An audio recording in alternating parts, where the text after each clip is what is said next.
Hello everyone, Vedant group of education के YouTube channel पर आप लोगों का बहुत बहुत स्वागत है। देखिए, हम लोग चैप्टर 14 पे बात कर रही हूँ मैं आपके साथ। उसके पहले मैं थोड़ी सी गाइडलाइन आपको वापस से बताना चाहूँगी। बहुत सारे बच्चे मुझे अच्छा रिस्पॉन्स कर रहे हैं नोट्स को लेकर। काफ़ी सारे नए बच्चों ने भी मुझे रिस्पॉन्स किया है। किसी ने चैप्टर 14 के रिस्पॉन्स किए हैं, किसी ने प्रीवियस चैप्टर वाटर रिसोर्स का सेंड किया है मैटर। लेकिन सारे चैप्टर्स के मैटर अभी आप लोगों ने सेंड नहीं किए। हाँ, मुझे अच्छा लगा कि आप लोगों ने इनिशिएटिव लेकर इतने सारे टॉपिक्स को मेरे साथ शेयर करने की कोशिश की और मुझे जहाँ तक समझ आ रहा है कि आप लोगों को समझ में भी आ रहा है। पर ऐसा मुझे लगा आप लोगों के चैप्टर्स को जो नोट्स आप लोग कुछ बच्चों ने जो रिस्पॉन्स किया मुझे, तो आप लोगों ने छोटे टॉपिक्स को लेके रिस्पॉन्स कर दिया, पर बड़े वाले को अभी भी आप लोगों ने सोचा है डेमोक्रेसी को रिस्पॉन्स करके क्या करेंगे या ग्लोरियस इन इंडिया को हम लोग क्या करेंगे रिस्पॉन्स करेंगे, क्योंकि बड़े टॉपिक है, काफ़ी ज़्यादा टाइम लगेगा नोट्स प्रिपेयर करने में। इस मेंटालिटी के साथ काम बिल्कुल भी मत करना, क्योंकि चैप्टर चाहे बड़ा हो या छोटा, आप लोगों को मुझे नोट सेंड करने ही हैं। आप लोगों को ऐसा तो है नहीं कि छोटे टॉपिक में से ही क्वेश्चन आने वाले हैं या वही प्रिपेयर करके आपका काम चल जाने वाला है। आपको सभी टॉपिक्स पे बात करनी है, सब टॉपिक्स के नोट्स मुझे सेंड करने हैं। जिन बच्चों ने मुझे नोट सेंड करे हैं वो बहुत अच्छे हैं, आप लोगों ने बहुत अच्छा काम किया है, बहुत मेहनत कर रहे हैं। और कुछ बच्चे तो ऐसे हैं जो कंटिन्यूट मेहनत कर रहे हैं, जिसमें कोमल शर्मा है, आपके मोनिका यादव है। ये बच्चे कंटिन्यूट मेहनत कर रहे हैं, दोनों बच्चे बहुत कंटिन्यूट मेहनत कर रहे हैं, अच्छी मेहनत कर रहे हैं। होप सो आगे भी ये लोग मेहनत को कंटिन्यू रखेंगे। और मैं सारे बच्चों से यही एक्सपेक्टेशन रख रही हूँ कि सारे बच्चे नोट्स मुझे प्रिपेयर करके सेंड करें और आप लोग भी उतने ही सिंसियरली स्टडी करें, क्योंकि 10th क्लास का काफ़ी सारा टाइम जा चुका है। आपका एक सेकंड भी ख़राब हो, ये मैं बिल्कुल भी नहीं चाहती। मैं सिर्फ ये चाहती हूँ कि जब आप लोग स्कूल आओ तब आप लोग इतना मैपिंग लेके आओ, जितने टॉपिक मैं बात कर चुकी हूँ। आप ब्लैंक शीट होके मेरे पास नहीं आओ, क्योंकि ब्लैंक शीट होने का बिल्कुल टाइम नहीं है। इतना आप ध्यान रखिए कि जितना कम टाइम है उस टाइम में आपको अपना मैटर, अपना कंटेंट तैयार भी करना है, प्लस बोर्ड एग्ज़ाम में लीड भी करना है। वो तभी पॉसिबल है जब आप लोग अभी से अलर्ट होंगे। और बच्चे, आप लोग डेफिनेटली मेहनत करेंगे, ऐसी कोई बात नहीं है कि आप लोग नहीं कर रहे हैं। पर जिन बच्चों के रिस्पॉन्स नहीं आ रहे हैं, मैं उन लोगों से टोटली डिससेटिस्फाइड हूँ, क्योंकि आप लोग क्यों नहीं करना चाह रहे हैं ये मुझे नहीं समझ में आ रहा। अगर 8 महीने की छुट्टियों से भी आपका पेट नहीं भरा हो तो मैं ये कहूँगी कि आपसे बड़ा बेवकूफ़ कोई नहीं हो सकता। अरे भाई, कम से कम खुद का इंटरेस्ट तो समझिए आप लोग कि हम लोग क्या कर रहे हैं और हम लोग क्यों कर रहे हैं। आप ये सब कर रहे हैं, इससे दूसरे का, किसी का कोई बुरा नहीं होने वाला है सिवाय आपके। आप अपना फ्यूचर स्पॉइल कर रहे हैं। सो बेटर है कि आप अपने आप को हमेशा प्रेफरेंस दीजिए, अपने आप को लव कीजिए, क्योंकि ये अपनी केयर का ही रिजल्ट होगा कि आप खुद की केयर कर रहे हैं तो आपने इन चीज़ों को प्रिपेयर किया। और जिस दिन आप अपनी केयर करेंगे, अपने आप कैरियर आपकी केयर करेगा, ये फैक्ट है। आप लोग जिन बच्चों के अभी रिस्पॉन्स नहीं आए हैं, होप सो आप मुझे बहुत जल्दी इसके रिस्पॉन्स करेंगे। आप लोग सिस्टमैटिक स्टडी करेंगे। एक बच्चे ने मुझसे डेमोक्रेसी के मैटर के लिए वापस प्रीवियस वीडियोस मुझसे मांगे, मैं आपको दे दूंगी, कोई दिक्कत नहीं है एक आध दिन में। पर उस बीच में भी अगर आप लोगों को अगर टॉपिक रिवाइज कर रहे हैं, कोई प्रॉब्लम है किसी कंटेंट के, किसी टॉपिक को नहीं समझ आ रहा, कोई टॉपिक है, कोई उसका कोई शॉर्ट पॉइंट है जो आपको नहीं समझ में आ रहा, तो आप मेरे साथ डिस्कस कर लीजिए, कोई दिक्कत नहीं, मैं बात कर लूँगी। मैं उसकी प्रॉब्लम को विद क्लास सॉल्ट आउट कर दूँगी, कोई दिक्कत नहीं है। मैं आपको फोनिक अगर आप मुझे प्रॉब्लम छोड़ देंगे तो कोई दिक्कत नहीं, मैं आपको क्लास में समझा दूँगी दोबारा से, मुझे उस चीज़ की भी प्रॉब्लम नहीं है। आपकी प्रॉब्लम क्लास ले लूँगी मैं जब भी मुझे टाइम मिलेगा, और मैं उसमें आपकी प्रॉब्लम्स को सॉल्ट आउट कर दूँगी। अभी हम लोग प्लानिंग इन इंडिया पे बात करेंगे। देखिए, आप लोगों के साथ मैंने ये बात कर लिया कि हमारे जो इकोनॉमिक सिचुएशन क्या है हमारे इंडिया की, देन हमारे यहाँ पे जो इकोनॉमिक्स है उनके क्या सेक्टर्स हैं, जिसमें मैंने प्राइमरी सेक्टर को डिस्कस किया, सेकेंडरी को डिस्कस किया, एंड टर्सरी। प्राइमरी में मैंने आप लोगों से कहा था जो भी रॉ मटेरियल के आप लोगों के सर्विसेज हैं वो सब आपके प्राइमरी सेक्टर में आएंगे। लाइक एनिमल हस्बेंड्री है, आपका एग्रीकल्चरल एक्टिविटीज़ है। सेकंड में आपके साथ डिस्कस कर रहे थे, और सेकेंडरी सेक्टर में मैंने कहा था कि जो आप लोगों के मेकिंग प्रोसेस के थ्रू या आप लोगों की मैन्युफैक्चरिंग की प्रोसेस के थ्रू अदर शेप में, अदर फॉर्म में कन्वर्ट हो रहे हैं, कोई भी मटेरियल, कोई भी गुड, उसको हम लोग सेकेंडरी सेक्टर में मान रहे हैं। लाइक मैंने कहा था आपको शुगर और मैंने आपको व्हीट का एग्जाम्पल दिया था, इन दोनों से क्या मिक्सचर से क्या बन रहा है, बिस्किट प्रोडक्ट आ रहा है नया, ये क्या है आपका सेकेंडरी प्रोसेस है। थर्ड मैं आपसे सर्विस की बात करती थी, मैंने कहा जो कोई भी आपको सर्विस प्रोवाइड करवाता है, सर्विस इन द सेंस जो कोई भी आप लोगों को जैसे मैंने कहा टीचर आपको सर्विस दे रहा है, डॉक्टर आपको सर्विस दे रहा है, ये तो सब सर्विस सेक्टर में आ रहे हैं। फिर हमने कहा कि कुछ हिस्टोरिकल चेंज हुए हैं। फर्स्ट ऑफ ऑल हमारे यहाँ पे हमारे प्राइमरी सेक्टर का काफ़ी चार्म था। इवन हम लोग ये कह सकते हैं कि स्टार्टिंग में प्राइमरी सेक्टर काफ़ी प्रोमिनेंट था इंडिया में, और हम लोग सब कुछ सारे के सारी हमारी डिपेंडेंसी है वो एग्रीकल्चरल एक्टिविटीज़ पे डिपेंडेंट थी। देन हम लोग उन्हीं को ज़्यादा फुलफिल कर रहे थे। आफ्टर सम टाइम हमारे यहाँ पे इंडस्ट्रियल रेवोल्यूशन का इम्पैक्ट हुआ, और इसके इम्पैक्ट का रिजल्ट क्या रहा कि हम डे बाई डे अब रॉ मटेरियल को किसी अदर शेप में कन्वर्ट करना स्टार्ट किया, हम लोगों ने अदर फॉर्म में कन्वर्ट करना स्टार्ट किया। देन सेकेंडरी सेक्टर हमारे यहाँ पे थोड़ा औसम सा रहा, मिड सा रहा। आफ्टर ऑल हमारे यहाँ पे प्रेजेंट टाइम में tertiary sector is very important. हम लोग ये कह सकते हैं कि प्रेजेंट टाइम में सारा हमारा जो यूथ है वो किस पे ओरिएंट हो रहा है, हमारी सर्विस सेक्टर जो है उसके ऊपर ओरिएंट हो रहा है, सर्विस फील्ड पे ओरिएंट हो रहा है। ये हमारे यहाँ पे चेंज हो रहे हैं सेक्टर्स में, हम लोगों ने बात कर ली। देन इकोनॉमिक ग्रोथ और प्लानिंग की बात की थी, sorry economic development and growth की बात मैंने की थी। तो मैंने कहा था कि डेवलपमेंट हमेशा एक बिग प्रोसेस होता है, देन ग्रोथ उसका स्मॉल पार्ट होता है। तो हमारे यहाँ पे होल जो इकोनॉमिक डेवलपमेंट उसकी क्या कंडीशन है, देन ग्रोथ क्या हो रहा है, इसको मैंने आपके साथ डिस्कस किया। देन उसके बाद मैंने आप लोगों से कहा था कॉन्टीन्यूअस डेवलपमेंट, और कॉन्टीन्यूअस के अलावा मैंने ये भी कहा था sustainable development and continuous development की हम लोगों ने बात की थी। कंक्लूसिव डेवलपमेंट की मैंने आपके साथ बात की थी, और हम लोग ये कह रहे थे कि रिसोर्सेज, वो प्रेजेंट रिसोर्सेज जो हमारी प्रेजेंट जनरेशन के रिक्वायरमेंट को फुलफिल करने के साथ आने वाली फर्दर जनरेशन के लिए भी सेफ रहते हैं, उसको हम लोग क्या कह रहे हैं, सस्टेनेबल डेवलपमेंट कह रहे हैं। कंक्लूसिव डेवलपमेंट में हम लोगों ने क्या डिस्कस किया था, हम लोगों ने कहा था कि जितने भी हमारे ग्रुप्स हैं, जितने भी क्लासेज हैं, उन क्लासेस में क्या हो रहा है, बेटर कोऑर्डिनेशन ही क्या है आपका कंक्लूसिव डेवलपमेंट है। देन हम उसके बाद में हम लोग बात कर रहे हैं कि ये सब हमारी प्लानिंग्स है, ये हमारी सिचुएशंस है जिस पे हम लोगों ने बात कर ली। अब हम लोग बात कर रहे हैं कि इंडिया में क्या प्लानिंग्स होती हैं, क्या डेवलपमेंट को लेकर किसी तरीके की स्ट्रैटेजीज फॉर्मुलेट होती है। ऑफ कोर्स हमारे यहाँ पे स्ट्रैटेजीज का फॉर्मुलेशन होता है। देखिए स्टार्टिंग में अगर हम लोग बात करते हैं हमारे इंडियन हिस्ट्री की, तो इंडियन हिस्ट्री में आफ्टर इंडिपेंडेंस सिचुएशन थोड़ी डिफर थी। मतलब हमारे यहाँ पे कॉलोनियल गवर्नमेंट थी, और कॉलोनियल गवर्नमेंट ने जिस तरीके का सिस्टम एग्जीक्यूट कर रखा था, जिस तरीके का सिस्टम फॉर्मुलेट कर रहा था, देन वैसा सिस्टम हमारे एग्जीक्यूट भी हो रहा था। हमारे यहाँ पे उसकी कोई सिस्टमेटिक प्लानिंग नहीं थी। बट हमने कहा था कि ग्रीन रिवोल्यूशन हुआ हमारे यहाँ पे 1951 में, उसकी स्ट्रैटेजीज फॉर्मुलेट होना शुरू हुई, और अल्टीमेटली हमारे यहाँ 55 तक आते आते फर्स्ट प्लानिंग आई। हालांकि हमारे यहाँ पे जो ग्रीन रिवोल्यूशन हुआ वो 55 के अराउंड हुआ। उस टाइम में क्या था, क्योंकि हमने कहा प्राइमरी सेक्टर प्रोमिनेंट था इंडिया में, और उस इंडिया में क्या पहले अगर हम लोग इस बैकग्राउंड हिस्ट्री की बात करते हैं, इनिशियल स्टेज की बात करते हैं, तब लगभग वर्ल्ड में सारी जगह एक ही जैसी कंडीशन थी कि सबकी dependency agricultural and animal husbandry पे ज़्यादा डिपेंडेंसी थी, उसके ऊपर ही हम लोग ज़्यादा फोकस कर रहे थे। बट आफ्टर सम टाइम हम लोगों ने हमारे फोकस वो डिफर हुए। तो हम लोग कह रहे हैं कि 55 में जब इंडिया में एग्रीकल्चर पे फोकस हुआ, मतलब हमारे यहाँ ग्रीन रिवोल्यूशन हुआ, तो प्रोडक्शन लेवल इन्हांस हुआ। पहले चूँकि ट्रेडिशनल मेथड से एग्रीकल्चर हो रही थी, और आप सबने इंडियन हिस्ट्री का हल्का फुल्का बैकग्राउंड पढ़ा होगा मॉडर्न हिस्ट्री का, कि कॉलोनियल गवर्नमेंट ने इंडियन एग्रीकल्चर में किसी तरीके का कोई रिफॉर्म नहीं किया, इवन हमें एक्सप्लॉइट किया। मतलब हमारे यहाँ पे इंडिगो एग्रीकल्चर हो रही थी, टोबैको एग्रीकल्चर हो रही थी, और इन सब एग्रीकल्चर ने हमारी लैंड की जो फर्टाइल पावर थी उसको बिल्कुल फिनिश कर दिया, डेस्ट्रॉयड कर दिया उसको। तो फर्टिलिटी लेवल हमारी लैंड का बहुत कम हो गया, या हम लोग ये कह सकते हैं कि अनफर्टाइल लैंड में कन्वर्ट हो चुकी थी। तो जब हमारे यहाँ पे लैंड के रिकंस्ट्रक्शन के लिए या लैंड के फर्टिलाइजेशन के प्रोसेस से किसी तरीके का रिफॉर्म नहीं हुआ, तो हमारे यहाँ पे जो फर्टिलिटी लेवल है वो डे बाई डे डिक्रीज होगा, और अल्टीमेटली हम लोग ये कह सकते हैं कि हमारी प्रेजेंट सेंसस के रिक्वायरमेंट को फुलफिल करना एग्रीकल्चर के लिए पॉसिबल नहीं रहेगा। तो हमारे यहाँ पे जितने भी रिसर्चर्स थे या जितने भी इससे रिलेटेड लोग थे, उन लोगों ने इस चीज़ के ऊपर सोचना शुरू किया, उन लोगों ने इसके ऊपर फोकस करना शुरू किया, और ये सोचा कि अल्टीमेट हमें हमारी एग्रीकल्चर को बूम करना है, हमें हमारी एग्रीकल्चर, हमारी लैंड को फर्टाइल लैंड में कन्वर्ट करना, देन हमारे प्रोडक्शन लेवल को इन्हांस करना।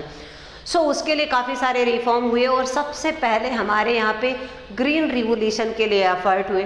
हमने कहा था ना, नॉर्मन बोरलॉग ने इसके लिए एफर्ट किया था ग्रीन रिवोल्यूशन के लिए। और सबसे पहले आपकी गंगानगर और पंजाब, स्पेशली अगर हम लोग बात करते हैं इंडियन रेफरेंस में, तो पंजाब हरियाणा में ये प्रैक्टिकल सबसे पहले हुआ और सक्सेसफुल रहा व्हीट एग्रीकल्चर के लिए। हालांकि राइस में उतना अच्छा रिजल्ट नहीं रहा इसका, पर व्हीट में काफ़ी कुछ सक्सेसफुल रहा। और सक्सेसफुल के बाद हमारे यहाँ की लैंड जो है वो फर्टाइल लैंड में कन्वर्ट हुई और डे बाई डे हमें अच्छा कल्टीवेशन अवेलेबल होने लगा। देन इस सिचुएशन के बाद अब इंडिया में ये सोचा जाने लगा, देखिए एग्जाम्पल के लिए मैं आप लोगों से फैमिली का एग्जाम्पल शेयर करूँगी। जब तक आपकी फैमिली में एक सिस्टमेटिक प्लानिंग नहीं होती है कि थ्रू आउट द ईयर हमें कैसे वर्क करना है, मतलब हमें हमारे यहाँ पे इतनी तो हमारी इनकम है, जो भी आप लोगों की इनकम टेंटेटिवली एग्जाम्पल के लिए आप कुछ भी मानिए, उस एग्जाम्पल के लिए वो उस इनकम में आप कितना एजुकेशन पे आप उसका एक्सपेंसेस करने वाले, कितने मैरिज एंड डिफरेंट प्रोग्राम्स में आप उस एक्सपेंसेस करने वाले हैं, और कितने आप अपने फैमिली में डेवलपमेंट पे उसका एक्सपेंसेस जो है वो आप कंजप करने वाले। आपके जो जितने भी हेड होते हैं, हेड ऑफ द फैमिली होते हैं, वो इसकी प्लानिंग रखते हैं कि आपकी फैमिली को full through out the year आप लोग कैसे ग्रो करने वाले हैं। विदाउट प्लानिंग कभी भी फैमिली सिस्टमेटिक वे में नहीं बढ़ पाती, नहीं ग्रोथ कर पाती। पर जब किसी भी हेड के पास, जो सॉलिड हेड होता है, उसके पास अगर प्लानिंग है अपनी फैमिली को चलाने के लिए, तो डेफिनेटली वो फैमिली प्रोग्रेसिव फैमिलीज होते हैं, एनरिच फैमिलीज होते हैं, और वो इतने सिस्टमेटिक और इतने पीसफुली वर्क कर रहे होते हैं कि वहाँ किसी तरीके की क्राइसिस की कंडीशन नहीं होती है, वहाँ पर प्रॉब्लम्स नहीं होती है उतनी। तो वो फैमिली बहुत ईजी वे में क्या कर रहे होते हैं, ग्रो कर रहे होते हैं, ईजी वे में जो है वो अपने स्टेप्स को अगेन वो फुलफिल कर रहे होते हैं, जो भी स्टेप्स वो इनिशिएटिव्स जो ले रहे होते हैं उसको फुलफिल कर रहे होते हैं। ये प्लानिंग का ही रिजल्ट है। एग्जैक्टली हम कंट्री की बात कर रहे होते हैं जब हम लोग कह रहे हैं कि फैमिली को चलाने के लिए प्लानिंग एसेंशियल है, वेरी नेसेसरी है। एग्जैक्टली मैं अगर बात करूं कि आप जैसे फैमिली चलाने के लिए आपको प्लानिंग की ज़रूरत होती है, वैसे ही आप अगर कंट्री चला रहे होते हैं तो डैम श्योर कि वहाँ पर ज़रूरत होती है आपको सिस्टमेटिकली प्लानिंग की। चूँकि इंडियन हिस्ट्री में अगर हम लोग बात करते हैं प्रीवियसली, तो हमारे यहाँ पे सबसे पहले 5-fold प्लानिंग आई 1951 में। आफ्टर 1951 हमारे यहाँ हर 5 ईयर में प्लानिंग्स आई। ऐसा नहीं है कि प्लानिंग डिके टाइम नहीं आया, 100% वो भी टाइम आया है। 2 to 3 बार आपके ऐसा हुआ है जब प्लानिंग फॉर्मुलेट नहीं हो पाई, तो देन उस टाइम में क्या हुआ, जो प्रीवियस प्लानिंग थी उसका एग्जीक्यूशन हुआ। प्रेजेंट टाइम में हम लोग बात कर रहे हैं क्या प्लानिंग है? नो। 12-5 प्लानिंग, फोल्ड प्लानिंग के बाद इंडिया में कोई प्लानिंग एग्जीक्यूशन नहीं है। अब हमारे यहाँ पे 20 डायमेंशन प्रोग्राम के लॉन्चिंग की बात है, हालांकि प्रेजेंट टाइम में हुआ नहीं है, बट फर्दर ये कह रहे हैं गवर्नमेंट की हमारे यहाँ पे 20 सूत्रीय कार्यक्रम जो है वो आने वाला है, और उस प्रोग्राम के बाद हमारे यहाँ प्लानिंग का जो एरिया है वो काफ़ी वाइड हो जाने वाला है। वो एक अलग चीज़ है, पर हम यहाँ पर डिस्कस करेंगे आपके साथ 5-fold प्लानिंग। और 5-fold प्लानिंग का जो इनिशियल स्टेज है वो 1951 में मैं बात करूँ कि वहाँ से शुरू हुआ। इसमें क्या हो रहा है कि हर 5 ईयर में आपके प्लानिंग्स फॉर्मुलेट हो रही है। 1951 to 55, फिर 55 to 61, देन ऐसे ऐसे करके आपके प्लानिंग्स जो है वो आगे एग्जीक्यूट होती चली गई। इन प्लानिंग्स का क्या पर्पज है? तो देखिए, कोई भी काम हो रहा होता है विदाउट एनी पर्पज नहीं होता है, उसका 100% कोई ना कोई पर्पज होता है। ऑफकोर्स हमारे यहाँ भी प्लानिंग का पर्पज है। क्या पर्पज है हमारे यहाँ प्लानिंग का? तो देखिए, आपके साथ कुछ प्लानिंग जो है मैं आपके यहाँ डिस्कस करूँगी। ऑब्जेक्टिव, फर्स्ट ऑफ ऑल आपके प्लानिंग का जो ऑब्जेक्टिव है वो ये है कि achieve to objective economic development. सबसे पहले हमें हमारी प्लानिंग का जो गोल है वो है कि हमारा ऑब्जेक्टिव है कि हमें हमारी इकोनॉमी की जो डेवलपमेंट है, जो ग्रोथ है, उसको अचीव करना है। जो हमने डिसाइड किया हुआ है गोल, जो सर्टेन गोल्स हम लोगों ने फिक्स किए हुए हैं, अल्टीमेट वो हमारे गोल फिक्स होने चाहिए। ये ऑब्जेक्टिव है आपकी प्लानिंग का। सेकंड जो है वो है आप लोगों के to solve the problem of poverty. चूंकि हम लोग इंडियन हिस्ट्री की बात करते हैं तो मैंने आप लोगों से कहा था इनिशियली इंडिया बहुत पुअर कंट्री था, वो अपनी सेंसस के रिक्वायरमेंट, फूड रिक्वायरमेंट फुलफिल नहीं कर पा रहा था। बाकी रिक्वायरमेंट तो छोड़ दीजिए आप लोग, ये प्रॉब्लम थी। इसीलिए आपके पीएम हुए हैं आपके लाल बहादुर शास्त्री जी, और उन्होंने कहा था जय जवान जय किसान। उन्होंने कहा था फार्मर इज़ वेरी इंपॉर्टेंट, अगर वो नहीं हो तो हमारे इंडियन पीपल्स के रिक्वायरमेंट, फूड रिक्वायरमेंट पॉसिबल नहीं हो सकती। इसलिए उन्होंने कहा था कि हमें 1 डे का फास्ट रखना चाहिए, जिससे कि उन लोगों को फूड अवेलेबल हो सके जो बाकी लोग नहीं बेयर कर पा रहा है। ये तब की बात है जब हमारे यहाँ पे ग्लोबलाइजेशन नहीं आया था, जब हमारे यहाँ पे लिबरलाइजेशन नहीं आया था, तब की बात है जब हमारा इंडिया डिपेंडेंट हुआ था कि हमारे इस एफर्ट से में भी हो सकता है कि हमारी वो सेंसेस जो जिसको फूड रिक्वायरमेंट फुलफिल नहीं हो पा रही वो हो जाए, इसलिए उन्होंने ऐसा कहा था। तो सेकंड क्या करना, पॉवर्टी को रिड्यूस करना सेकंड आपके प्लानिंग का पर्पज़ है। थर्ड पर्पज़ जो है वो आपके प्लानिंग का वो है to reduce the inequal in income, to establish social justice by ending inequality of income and poverty. आप लोगों के यहाँ पे इक्वालिटी नहीं है, मैंने कहा पॉवर्टी है, बहुत सारे लोग बहुत रिच हैं, काफ़ी सारे मिडिल क्लास फैमिलीज हैं, मिडिल क्लास लोग हैं, और काफ़ी सारे ऐसे लोअर से भी बिलो पॉवर्टी लाइन पे हैं। तो इनके रिक्वायरमेंट फुलफिल हो, इनको भी वेटेज मिले, इनको भी वर्क अवेलेबल हो, ये कब पॉसिबल है, जब हमारे यहाँ पे लोग इनिशिएटिव लेंगे, मतलब गवर्नमेंट इनिशिएटिव लेगी कि इन लोगों को कैसे इक्वल करें अकॉर्डिंग टू इनकम स्टेटस। और इक्वल सबका एक जैसे नहीं हो सकते हैं। हम लोग ये कह रहे हैं कि हमारे हैंड के 5 फिंगर्स हैं, 5 फिंगर्स हमारे यहाँ ईच एंड इक्वलेंट नहीं है, अप एंड डाउन सब में है एग्जैक्टली, वैसे सब लोग बराबर नहीं हो सकते हैं, पर कुछ हद तक उनकी स्किल्ड के अकॉर्डिंग उनको उनकी इनकम अवेलेबल होनी चाहिए, उतनी इनकम उनको मिलनी चाहिए कि वो एटलीस्ट अपने रिक्वायरमेंट को फुलफिल कर सके, उनके वर्किंग कंडीशन के अकॉर्डिंग, उनके वर्क नेचर के अकॉर्डिंग उनको इनकम होनी चाहिए, उसमें इक्वालिटी मस्ट है। एंड मेल एंड फीमेल की कंसेप्ट भी यहाँ पर हम लोग बात करते हैं। हमारे इंडियन सिनेरियो में भी ऐसा था और वेस्टर्न कंट्रीज़ में भी ऐसा है कि फीमेल को कम इनकम मिलती है उनके मेल्स के कंपैरेटिव, और मेल को ज़्यादा मिलती है। तो ये डिस्क्रिमिनेशन भी ख़त्म होना चाहिए, ये हमारी प्लानिंग का बहुत बड़ा मेन मोटो था। फोर्थ है to make maximum use of human resource and provide more employment opportunities. आप लोगों के ह्यूमन रिसोर्स हैं एक्चुअल में उनका मैक्सिमम यूज़ होना चाहिए।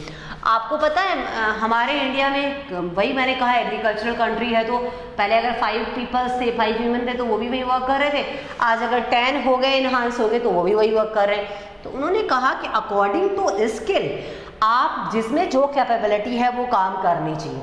स्टार्टिंग में अगर हम इंडियन सिनेरियो की बात करते हैं, और स्टार्टिंग की क्या आज भी ऐसी कंडीशंस है कि MSc करी हुई गर्ल जो है वो घर पे वर्क कर रही हैं, या हम लोग बोल रहे हैं हाईली क्वालिफाइड जो गर्ल हैं, MA है या MEd है या BEd है, वो लोग घर पे बैठे। तो उन्होंने कहा भैया आपके पास अगर क्वालिफिकेशन है, गवर्नमेंट ने आपके ऊपर इतना सारा आपके एजुकेशन पे खर्च किया है, वो इसलिए तो नहीं किया कि आप एकदम डंप कर देने वाले हैं। तो मतलब आपकी जो क्वालिफिकेशन है उसके अकॉर्डिंग आप वर्क करें, ये इंपॉर्टेंट है। तब हमें क्या होगा कि हमारे ह्यूमन का मैक्सिमम यूज़ होगा। और सेकंड इसमें हम लोग ये बात कर रहे हैं कि ह्यूमन के मैक्सिमम यूज़ के अलावा रिसोर्सेज जो होते हैं हमारे एम्प्लॉयमेंट की अपॉर्चुनिटीज़ वो भी हमें प्रोवाइड करवानी है। मतलब आपको पता है गवर्नमेंट सर्वेंट के लिए तो गवर्नमेंट बहुत कम ऐसी वैकेंसीज प्रोवाइड करवाती है, लेकिन अभी जैसे प्रेजेंट गवर्नमेंट है वो एंटरप्रेन्योर्स को प्रमोट कर रही है। तो ये एंटरप्रेन्योर जो है वो काफ़ी सारे लोगों को एम्प्लॉयमेंट अवेलेबल करवा रहे हैं। ऐसी अपॉर्चुनिटीज़ गवर्नमेंट को प्रोवाइड करवाना चाहिए, हमारी प्लानिंग का पार्ट है ये भी। एंड फिफ्थ अगर हम लोग बात करते हैं to achieve self dependency in all sectors specially in production of industries, raw materials and good gains. अगर हम लोग बात करते हैं कि हमें क्या करना है सारे के सारे सेक्टर्स में, सेल्फ डिपेंडेंस वेरी इंपॉर्टेंट है। और अगर हम लोग इंडस्ट्रीज़ के रॉ मटेरियल की बात कर रहे होते हैं या फूड गेनिंग्स की बात करते हैं, उस पर तो हमारी डिपेंडेंसी वेरी इंपॉर्टेंट है। अगर हम लोग ये चीज़ें इम्पोर्ट कर रहे हैं इट मीन्स हमारे कंट्री का जो स्टैब्लिशमेंट है वो इतना प्रॉपर नहीं हो पाएगा। तो हमारी प्लानिंग का सबसे मेन पार्ट ये है कि हमारी सेल्फ डिपेंडेंसी है वो ज़्यादा बढ़नी चाहिए, जिससे क्या हो कि इंडिया सेल्फ डिपेंडेंट होगा तो वो ज़्यादा ग्रो कर पाएगा और वहाँ ग्रोइंग चांसेस ज़्यादा होते हैं। 6 है आप लोगों का modernization of traditional Indian economy. हमारी इंडियन इकोनॉमी जो थी वो बहुत ट्रेडिशनल इंडियन इकोनॉमी, हमने काम कह रहे हैं कि हमारे एग्रीकल्चर के मेथड बहुत ट्रेडिशनल है, बाकी सारे वर्क के सिचुएशन भी हमारे यहाँ पे बहुत ज़्यादा कैसी है ट्रेडिशनल है। उससे हमें मॉडर्नाइजेशन में कन्वर्ट करना होगा। मॉडर्नाइजेशन इन द सेंस कि जैसे हम लोग बात कर रहे हैं कि हम रॉ मटेरियल में सेल करना चाहेंगे आपके वीट्स, हम लोग सेल करना चाहेंगे राइस, हम सेल करना चाहेंगे पल्सेस, पर उसको अदर शेप में कन्वर्ट नहीं करना चाहेंगे। ऐसे ही अगर एग्जांपल करें तो वेस्टर्न कंट्रीज क्या कर रहे होते हैं, आपके बिस्किट फॉर्मुलेट करके आपको सेल कर रहे हैं तो डबल ट्रिपल वैल्यूज में आप प्राइजेज में आपको सेल कर रहे हैं। तो उनको बेनिफिट होता है। तो उन्होंने कहा हमें मॉडर्न मेथड्स को ख़त्म करके और उसको अदर शेप में, अदर मॉडर्न कन्वर्ट जो मेथड्स हैं उनको हमें अडॉप्ट करके हमें क्या करना चाहिए, हमारी इकोनॉमी को बूम करना चाहिए, इन्हांस करना चाहिए। नेक्स्ट हमारे हैं expenses of education, health services and achieve conditions of social welfare. हमें एक्सपेंसेस करने चाहिए इकोनॉमी पे, सॉरी एजुकेशन और हेल्थ सर्विस पे, क्योंकि अगर आपकी ह्यूमन रिसोर्स के पास एजुकेशन है, आपकी ह्यूमन रिसोर्स के पास बेटर हेल्थ है, इट मीन्स इकोनॉमी 100% है आपकी ग्रो करेगी। पर अगर आपकी सेंसस माल न्यूट्रिशनड है, आपकी जो सेंसस है वो इलिटरेट है, इन कंडीशन वेरी इम्पॉसिबल है कि आप इकोनॉमिकली कभी भी ग्रोथ नहीं कर पाएंगे, उतनी ग्रोथ नहीं कर पाएंगे जितने कि आपके वेस्टर्न कंट्रीज कर पा रहे हैं। तो असेंशियल है कि आप एक्सपेंसेस हेल्थ पे करिए, आप एक्सपेंसेस एजुकेशन पे करिए, ये इंपॉर्टेंट है, ये हमारी प्लानिंग का ऑब्जेक्टिव है। और नेक्स्ट है आप लोगों का to achieve economic established, because economic development in meaningless without economic stability. आपके economic stability is very important, otherwise आप चाहे कितनी ही प्लानिंग्स फॉर्मुलेट कर लीजिए उसका कोई मीनिंग नहीं है, वो मीनिंगलेस है। और अगर आप लोगों ने उसमें इकोनॉमिक स्टेबिलिटी आप लेके आ गए, इट मीन्स क्या है, प्रेजेंट टाइम में मैं जीडीपी की बात करती हूँ, इंडियन जीडीपी बिल्कुल बिल्कुल बिल्कुल लो लेवल पे चल रही है अभी। और एक टाइम ऐसा था जब आप लोगों के कभी 9 जीडीपी भी हुआ करती थी, तो इंडियन सिचुएशन काफ़ी ग्रोइंग प्रोसेस में थी। और आज सिचुएशन देखिए बिल्कुल बॉटम पे आ गए हम लोग, 2.5 के अराउंड हो गई, 3.5, 4.5, तो भाई ये बहुत नीचे का लेवल हो गया। तो वेरी इंपॉर्टेंट है कि आपकी इकोनॉमी जो है वो स्टेबलाइज इकोनॉमी होनी चाहिए, जिससे आपका कंट्री ग्रो कर सके। एंड लास्ट ऑब्जेक्टिव है आप लोगों के, सेकेंड लास्ट आपका ऑब्जेक्टिव है rural development, expenses of socio and community services and increase in energy production. आपको रूरल डेवलपमेंट पे एक्सपेंसेस करने हैं, सोशो एंड कम्युनिटी सर्विसेज पे एक्सपेंसेस करने और इंक्रीज करना आपको एनर्जी प्रोडक्शन। देखिए अभी आपके सोलर के नए प्लांट्स आए और अदर भी बहुत सारे प्रोग्राम्स आ रहे हैं, गवर्नमेंट काफ़ी सारे इनिशिएटिव ले रही है। वेरी इंपॉर्टेंट है, अगर आपकी प्लानिंग्स को एग्जीक्यूट करना है तो इनिशिएटिव लेना ही पड़ेगा ऐसी चीज़ों पे, और ऐसे अदर फैक्टर्स पे अगर आप इनिशिएटिव लेते हैं तो डेफिनेटली आप इकोनॉमिकली ग्रो कर रहे होते हैं। और last goal is to end regional inequalities. आपको ऐसा नहीं करना है कि जयपुर में काफ़ी सारा डेवलपमेंट हो गया पर जैसलमेर बाड़मेर में डेवलपमेंट नहीं है। मतलब क्या करना है, आपको सारे के सारे रीजनल एरियाज़ का डेवलपमेंट करना है, क्योंकि सब लोगों की सेंसेस है, वहाँ पर भी लोग रह रहे हैं और सबका डेवलपमेंट मस्ट है। अगर दिल्ली का डेवलपमेंट खूब हो रहा है, मुंबई का डेवलपमेंट खूब हो रहा है, और अगर हम लोग ये कह रहे हैं कि राजस्थान बिल्कुल भी ग्रो नहीं कर पा रहा, तो ऐसे केस में हमारी प्लानिंग्स का कोई मीनिंग नहीं है, आपकी प्लानिंग बेकार है। अगर आपको प्लानिंग को सक्सेसफुल बनाना है, आपको प्लानिंग को एग्जीक्यूट बहुत बेटर तरीके से करना है, तो आपको रीजनल इनइक्वालिटी को बिल्कुल फिनिश करना होगा, तभी आप लोग बेटर प्लानिंग्स को फॉर्मुलेट कर सकते हैं। नेक्स्ट मैं आपसे बात करूं 5 ईयर प्लानिंग इन इंडिया। तो हम लोग ये बात कर रहे हैं कि 5 ईयर प्लानिंग्स जो है ये पॉलिसीज आप लोगों के 5 ईयर के लिए मेड हो रही है, एंड इनका जो पर्पज़ है वो इकोनॉमिक डेवलपमेंट है। इंडो पाक वॉर के बाद हमारे यहाँ पे काफ़ी कुछ इसमें बहुत सारे स्टेबिलिटी भी आई और काफ़ी हद तक हम लोगों ने हमारी जीडीपी को इन्हांस करने के लिए एफर्ट किया, हमारी ग्रोथ हुई, ग्रोथ रेट काफ़ी इन्हांस हुई आफ्टर 5-fold प्लानिंग्स। और 5-fold प्लानिंग के बाद हम लोगों ने काफ़ी सारे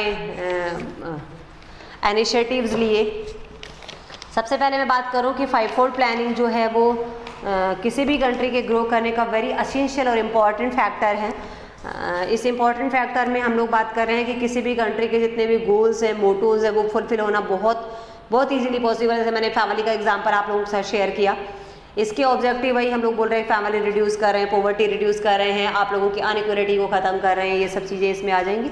और 5-fold प्लानिंग का स्टार्टिंग है वो 1 अप्रैल 1951 से स्टार्ट हुआ था। 56 first planning I, 56 to 61 second planning आई, 61 से 66 थर्ड, और 4 69 to 74 फिफ्थ आप लोगों की 74 to 79, 6 आप लोगों की 80 to 85, 7th आपकी 85 to 90, 8th 92 to 97, 9th 97 to 2002, 10th 2000 to 2007, 11 2007 to 2012 and 12 2012 to 2017.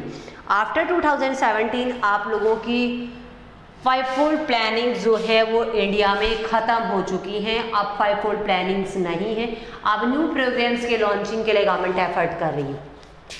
तो नेक्स्ट बात कर रहे हैं हमारे यहाँ पे कि 5-fold प्लानिंग जो इंडिया में आया वो इसके लिए स्ट्रैटेजीज हुई। अब तक आप लोगों के 12 5-fold प्लानिंग्स आ गई हैं। इंडियन पाक वॉर जो है वो हुआ, लगातार ड्राइनेस हुआ, हमारे वैल्यूज़ डिक्रीज़ हुए, रिसोर्सेज जो हुआ वो काफ़ी हद तक हमारे यहाँ पे क्राइसिस की कंडीशन में हुए, बहुत सारे बैरियर्स आए।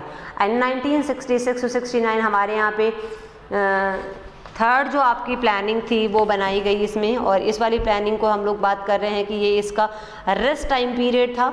इसके बाद आप लोगों की नेक्स्ट प्लानिंग आई, मैंने कहा ना जहाँ कुछ जगह पर आप लोगों के प्लानिंग डिके है, फिर 78 टू में इसमें प्लानिंग डिके है, फिर 85 में चूँकि कोई एक कोलाबोरेशन गवर्नमेंट जो है वो नहीं बन पाई, इस वजह से वहाँ पे 1 ईयर के लिए प्लानिंग नहीं हो पाई 79 to 80। ये कुछ आप लोगों के बैरियर्स रहे। फिर इसमें बेनिफिट ये रहे कि इन प्लानिंग्स के बाद आपकी पॉवर्टी रिड्यूस हो गई, लोग एम्प्लॉयड हुए, एजुकेशन अवेलेबल हुई, हेल्थ सर्विसेज इंप्रूव हुई, काफ़ी हद तक हमारे यहाँ गोल अचीव हो पाए, गवर्नमेंट कर पाई।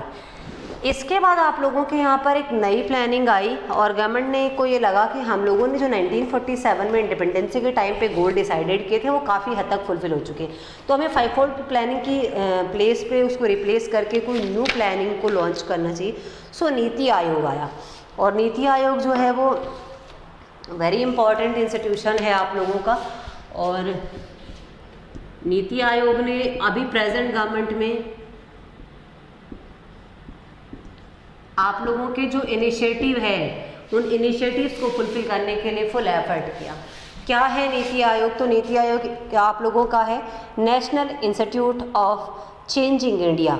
इसका फॉर्मुलेशन हुआ 1 जनवरी 2015। इसका फॉर्मुलेशन हुआ 1 जनवरी 2015, क्योंकि ऐसा लगा था पहले आपका नीति आयोग की जगह पहले आपका प्लानिंग कमीशन था, और प्लानिंग कमीशन 47 में फॉर्मुलेट हुआ था। तो उन्होंने कहा कि गवर्नमेंट जो गोल लेके चल रही थी 47 वाले प्लानिंग कमीशन के वो फुलफिल हो चुके हैं। सो एक नया कमीशन फॉर्मुलेट होना चाहिए, क्योंकि प्रेजेंट सिचुएशन के अकॉर्डिंग गोल डिफर है, गोल डिफर है तो कमीशन भी डिफर होना चाहिए। सो एक नया कमीशन फॉर्मुलेट हुआ, इसको नीति आयोग के नेम से कॉल किया गया। इसका फॉर्मुलेशन 1 जनवरी 2015 में शुरू हुआ। इसके बाद हम लोग बात कर रहे हैं कि इसमें आपके सेंट्रल जो कैबिनेट्स हैं वो इसके मेंबर हैं। प्रेजेंट टाइम अगर हम लोग बात करते हैं तो चेयरमैन ऑफ नीति आयोग वो आप लोगों का बहुत ऑनरेबल प्राइम मिनिस्टर हैं, आप लोगों के इम्पोर्टेंट पोस्ट है ये, और उसके honourable prime minister Narendra Modi ji हैं। वाइस प्रेसिडेंट चेयरमैन उस टाइम पे यहाँ पे श्री अरविंद पनगड़िया थे। चीफ एग्जीक्यूटिव ऑफिसर आप लोगों के श्री अमिताभ कांत थे। ये उस टाइम की बात है, अब ये ऑफिसर्स चेंज हो चुके हैं, अरविंद पनगड़िया और अमिताभ कांत चेंज हो चुके हैं। हम लोग बात करते हैं और इसके मेंबर कौन है, तो ऑल स्टेट्स के चीफ मिनिस्टर्स हैं, deputy governors and union territories जो हैं उनके मेंबर्स जो नीति आयोग के मेंबर्स हैं। नीति आयोग जो है हमें प्रोवाइड करवाता है टेक्निकल एडवाइजेस प्रोवाइड करवाता है, मेकिंग करता है लॉन्ग टर्म पॉलिसीज़ को, स्ट्रैटेजीज़ को, प्रोग्राम्स को, ये गवर्नमेंट ऑफ इंडिया के प्रोग्राम्स को एग्जीक्यूट करता है। इसमें थिंक टैंक जो है उसकी प्रोसेस जो में वर्क करता है, ये इंडिया कि जितने भी रिफॉर्म वगैरह के एजेंडा हैं वो इसी में वर्क कर रहे होते हैं। गवर्नमेंट जो है वो नीति आयोग के फॉर्मुलेशन जो थी वो कंटिन्यूटी आती है आपकी प्लानिंग में, उसके डिसकंटिन्यूटी को ख़त्म करने के पॉइंट ऑफ व्यू को फॉर्मुलेट कर रही हैं। वेरी इंपॉर्टेंट चेंज है ये, आप लोगों के स्टेट्स के वर्क और वेलफेयर के लिए वर्क करता है, ये बेस्ट प्लेटफॉर्म है उनके लिए, ये इनकरेज करता है, कोऑपरेट करता है ये फेडरल सिस्टम को, क्योंकि ये सब के सब जितने भी आप लोगों के यूनियन टेरिटरीज एंड स्टेट्स हैं उनको इक्वलेंट ट्रीट करता है ये। और इसके 2 मेन पॉइंट्स हैं इसके फॉर्मुलेशन के नीति आयोग के। पहला है आप लोगों के team India hub and second है आपका नॉलेज एंड इनोवेशन। ये इसके मेन पॉइंट्स हैं। फर्स्ट पॉइंट है वो है आपका टीम इंडिया हब और सेकंड इसका है नॉलेज एंड इनोवेशन हब। ये वेरी इंपॉर्टेंट है, एग्जामिनर क्वेश्चन पूछ रहा होता है तो आप इसके ऑब्जेक्टिव का जो हेडलाइन है वो डाल के आप लोग लिखेंगे। इसका फॉर्मुलेशन कब हुआ बताएंगे आप लोग। इसके अभी ऑनरेबल प्राइम मिनिस्टर इसके नीति आयोग के वो हैं चेयरमैन है तो वो बताएंगे, इसके वाइस चेयरमैन कौन है, इसके चीफ एग्जीक्यूटिव कौन है ये बताएंगे आप, इसका क्या मोटो है बताएंगे आप लोग। और टीम इंडिया हब के लिए इसको ज्वाइन करके स्टेट गवर्नमेंट और सेंट्रल गवर्नमेंट जो है वो नॉलेज और इनोवेशन हब जो होता है उसके स्ट्रेटजीज को एग्जीक्यूट करती है। Capacities of think tank of NITI Aayog, उसमें ये वर्क करता है। नीति आयोग जो है वो revolutionary and reform based on cooperative federation, ये फेडरेशन के कोऑपरेशन के लिए काम कर रहा होता है। मतलब इंडिया एक फेडरल कंट्री है। जब आप लोग 9th क्लास में पढ़ रहे थे और मैंने कैरेक्टरिस्टिक्स ऑफ कॉन्स्टिट्यूशन बताया था तब मैंने कहा था India is a federal country. और फेडरल कंट्री क्या होता है इसका, आपका एक सेंटर और बाकी सारे आपके यूनियंस है वो कोऑर्डिनेशन से वर्क कर रहे हैं। एक्जैक्टली इंडिया फेडरल सिस्टम है। हालांकि फेडरल सिस्टम में भी बहुत सारे टाइप्स होते हैं, इसमें हम लोग डिस्कस करने की ज़रूरत यहाँ पर नहीं है। जब मैं क्लास होगा तो मैं आपसे बात कर लूँगी इसके बारे में, पर मैं आपसे करूँ कि इंडिया फेडरल सिस्टम है और फेडरल सिस्टम में नीति आयोग जैसे इंस्टीट्यूशन का वेरी इंपॉर्टेंट रोल है, क्योंकि ये अपने सारे यूनिट्स के कोऑर्डिनेशन के लिए काम कर रहा होता है, उनके डेवलपमेंट के लिए काम कर रहा होता है, उनके इनोवेशंस के लिए काम कर रहा होता है, उनमें न्यू नॉलेज का स्प्राइड करता है। ये नीति आयोग बहुत इंपॉर्टेंट इंस्टीट्यूशंस है। ये आपका चैप्टर यहाँ फिनिश होता है। हमने बात कर ली हमारे यहाँ पे प्लानिंग कब आया, तो 51 to 55 पहली प्लानिंग बनी और 51 में आई। हमारे यहाँ 3 बार प्लानिंग डिके या प्लानिंग जो है वो नहीं बन पाई थी। उसके कॉजेज़ हमने बताया कि एक बार हमारे वॉर हो गया इंडिया चाइना, एक बार बीच में हमारे यहाँ पे प्रॉब्लम जनरेट हो गई, पॉवर्टी जैसी कंडीशन थी, और एक बार हम लोगों ने कहा था कि गवर्नमेंट फॉर्मुलेट नहीं हो पा रही, थोड़ी सी प्रॉब्लम की वजह से प्लानिंग नहीं बन पाई। अदरवाइज 51 से लेकर आप लोगों के 2017 तक 12 5-point प्लानिंग आ गए और उनका गोल था हमारे इंडियन इकोनॉमी को ग्रोथ करना, इंडियन इकोनॉमी का डेवलपमेंट करना। फिर हम लोगों ने 10 गोल्स इसके डिस्कस किए कि हमारे यहाँ पे प्लानिंग के क्या 10 गोल्स हैं, वो हम लोगों ने बात कर ली। उसके बाद हम लोग ये कह रहे थे कि प्लानिंग डिके होने के बावजूद हमारे यहाँ पे पॉवर्टी रिड्यूस हुई, लोग एम्प्लॉयड हो रहे हैं, बहुत कुछ हमारे इंडिया की जीडीपी है वो काफ़ी हद तक इम्प्रूव हुई। फिर हमने कहा कि हमारे यहाँ पे पहले क्या था, प्लानिंग कमीशन था। प्लानिंग कमीशन अपने मोटोज़ को, अपने गोल्स को अचीव कर चुका था, सो वो फिनिश हो गया इंस्टीट्यूशन, एक न्यू इंस्टीट्यूशंस का फॉर्मेशन हुआ, जिसको हम लोग नीति आयोग कह रहे हैं। एग्जामिनर काफ़ी बार क्वेश्चन पूछता है यहाँ से, और हम लोग ये कह रहे हैं कि नीति आयोग का फॉर्मुलेशन कब हुआ, 1 जनवरी 2015 में इसका फॉर्मुलेशन हुआ। फिर हम लोगों ने बात ही कर ली कि इसके बारे में इसके कौन कौन मेंबर हैं, तो आप लोगों के यहाँ पर प्राइम मिनिस्टर और इसके बाकी दोनों मेंबर्स और बाकी स्टेट के चीफ मिनिस्टर और यूनियन टेरिटरीज के गवर्नर्स पे बात कर ली। फिर हम लोगों ने कहा क्यों किया इन्होंने, तो हम लोग कहा था थिंक टैंक पे काम कर रहा है आपका, इनोवेशंस नॉलेज हब और आपके इनोवेशंस के में एक काम कर रहा है। और हम लोग ये कह रहे थे कि इंडियन जो गवर्नमेंट है उसके गोल्स को, उसके मोटोज़ को अचीव करना, और फेडरल सिस्टम के फिक्सेशन के लिए या फेडरल सिस्टम के डिवोशन के लिए ये इंस्टीट्यूशंस बेटर वर्क कर रहा है, या हमारे यहाँ पे फेडरल सिस्टम को बहुत सॉलिड बनाने के पॉइंट ऑफ व्यू से NITI Aayog very important institution है। आज ये टॉपिक यहीं ख़त्म हो जाता है। मैं नेक्स्ट टॉपिक पे बात करूँगी, वो आप लोगों के इसका 15 चैप्टर होगा इकोनॉमिक्स के, उस पर बात करूँगी। आप लोग इस चैप्टर की रीडिंग लगाइए, कहीं भी कोई प्रॉब्लम है तो मुझसे बात करिए और इसके नोट्स प्रिपेयर करके मुझे जल्दी से जल्दी सेंड करिए। जो लोग नहीं कर रहे हैं, मैं प्लीज़ बार बार नहीं कहूँगी आप लोग इसको अदरवाइज बिल्कुल भी मत लीजिए। अगर ऑनलाइन क्लासेज आप ले रहे हैं और आप सिंसियर हैं अपने कैरियर को लेके, तो मुझे कहने की ज़रूरत ही नहीं पड़नी चाहिए, और फिर भी कह रहे हैं और आप लोग नहीं कर रहे हैं, इसका क्या मतलब हो रहा है भाई। तो मैं आप लोगों से एक्सपेक्ट करके चल रही हूँ कि बार बार कहने की बिल्कुल ज़रूरत नहीं पड़ेगी। आप मुझे सारे बच्चों के नोट्स चाहिए एनी हाउ, और कहीं भी प्रॉब्लम है तो मैं बार बार कह रही हूँ प्रॉब्लम को मैं सॉर्ट आउट करूँगी। आज की क्लास में बस इतना ही। आगे क्लास में हम लोग इकोनॉमिक्स के नेक्स्ट चैप्टर 15 पे बात करूँगी। आप लोग रीडिंग लगा के आइए। Thank you.